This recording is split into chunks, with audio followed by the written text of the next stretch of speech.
Pagbati sa ating mga viewers. Wow! Mga ka-SSS members. Pinasok na ng Social Security System ang Century Properties Group bilang anchor investor matapos bumili ng 740.7 milyong common shares na nagkakahalaga ng 500 milyon, katumbas ng 6.39% ng pagmamay-ari sa kumpanya. Ayon sa Century Properties Inc., nakuha ng SSS ang shares sa pamamagitan ng block sale, may 4.93% diskwento sa market price. At inaasahang makakakuha ng 7.8% dividend yield bukod pa sa posibleng pagtaas ng halaga nito. Ang transaksyon ay inayos ng China Bank Capital Corporation. Ayon kay CPG Executive Chairman Jose Antonio, ang pakikipagtulungan sa SSS ay nagpapakita ng tiwala sa long-term growth ng kumpanya.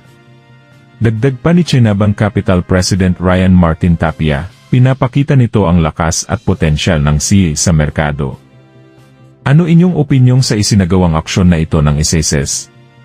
Muli, ito ang Senyor Balita naghahatid sa inyo ng makabuluhang balita at totoong impormasyon.